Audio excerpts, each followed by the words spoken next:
Сәлеметсіздер ме? Менің аты-жөнім Оспанова Жұлдызай Төлешқызы. Биология пәнінің мұғалімімін. Бүгінгі өтетін тақырыбымыз нәруыздар, олардың қасиеті мен қызметі. Бүгінгі сабақта нәруыздардың негізгі қасиеттерін білесіздер. Нәруыздардың ерекшелік белгілерін түсінесіздер.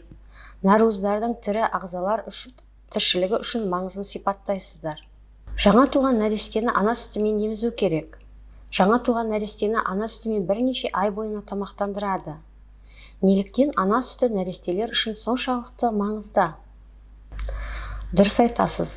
Ана сүтінің құрамында нәрестенің ас қорытуын жұқпалы аурулардан қорғайтын нәруыздар бар.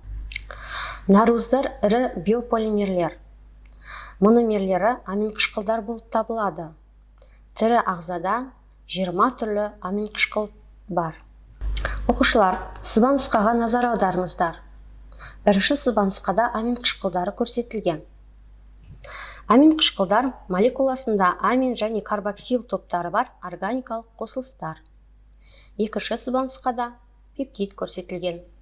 Пептидтер амин қышқылдарының қалдықтарынан тұратын органикалық заттар. Үшінші сызба нұсқада нәруыздар көрсетілген. Нәруыздар деп молекуласы бір-бірімен пептидтік байланыспен қосылған амин қышқылдарының 20-ға жуық түрінің қалдықтарынан құралған жоғары молекулалы қосылыстарды атайды. Яғни бірнеше амин қышқылы мономерлерінен нәруыз құралады. Бейне көрініске назар аударыңыздар. Нәруыздар барлық жасушаларда болады және әртүрлі қызметтерді атқарады. Олар барлық ағзаны құрайтын жасушалар мен ұлпалардың құрылымын құруға қатысады. Ағзадағы биохимиялық реакцияларды реттейтін заттар, ферменттердің табиғаты нәруыздан тұрады. Көптеген нәруыздар зат тасымалдауға қатысады. Мысалы, қанның қызыл түйіршіктерінде болатын гемоглобин өкпеден оттегіні басқа ұлпаларға жеткізеді.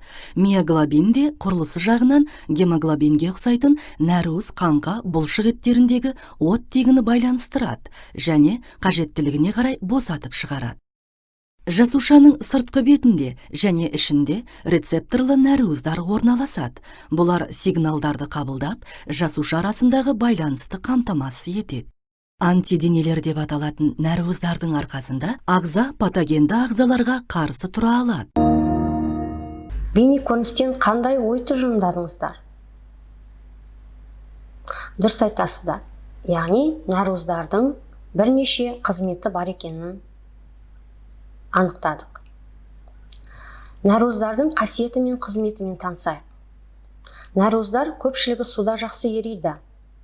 Ерімейтін нәруыздарға сүйек нәруызы, істен мен сіңір және тері нәруызы коллаген жатады. Нәруыздың қасиеттері амин қышқылдарының құрамы мен мөлшеріне байланысты. Негізгі 3 қызметі бар нәруыздың: құрылыстық, ферменттік, энергетикалық. Бұлардан басқа да бірнеше қызметі бар. Сонымен танысайық. Катализдік қызметі. Жасушадағы химиялық реакциялардың жүруін ондаған, жүздеген, тіпті мыңдаған есеге дейін тездетеді. Нәруыздардың тасымалдау қызметі. Әртүрлі заттарды бір мүшеден екінші мүшеге жеткізеді. Гемоглобин өкпеде оттегімен қосылып, оксигемоглобинге айналады.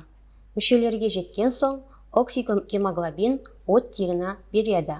Нәруыздың қорғаныш қызметі. Қан құрамындағы фибриноген қанның ұюына қатысады, қанның денеден артық кетуінен сақтайды.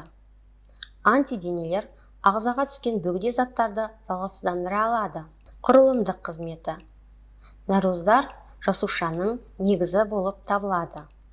Және де нәруыздар реттеушілік қызметте атқарады. Нәруыздар сапалы және сапалы емес нәруыздар деп бөлінеді. Сапалы нәруыздар құрамына барлық алмастырылмайтын амин қышқылдар кіреді. Сапалы емес нәруыздардың құрамында барлық алмастырылмайтын амин қышқылдары кездеспейді. Сапалы нәруыздарға жұмыртқа, дәнді дақылдар, балық және сүт өнімдерін мысалға келтіруге болады. Сапалы емес нәруыздарға нан өнімдерін мысалға келтіруге болады. Оқушылар, бүгінгі тақырыпта қалай игердік? Қазір тапсырмаларды орындап көрейік. Бірінші тапсырмада нәруыздардың атауларын, қызметтерін сәйкестендіріңіз. Нәруыздар гемоглобин, антидене, кератин және инсулин. Осы нәруыздардың биологиялық қызметтерін анықтаңыз. Екінші тапсырма.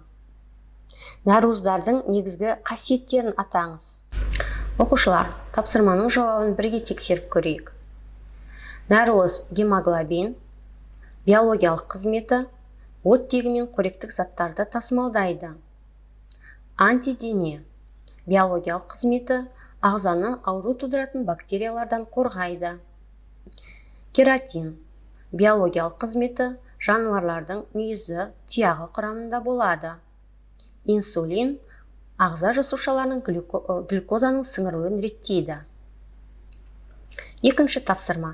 Нәруыздың негізгі қызметтерін атаңыз. Жауабы: құрылыстық қызметі, ферменттік қызметі және энергетикалық қызметі. Оқушылар, бүгінгі сабақты қалай игердік? Өзіңізді бағалаңыз және мұғаліммен кері байланыс жасауды ұмытпаңыз. Сау болыңыздар.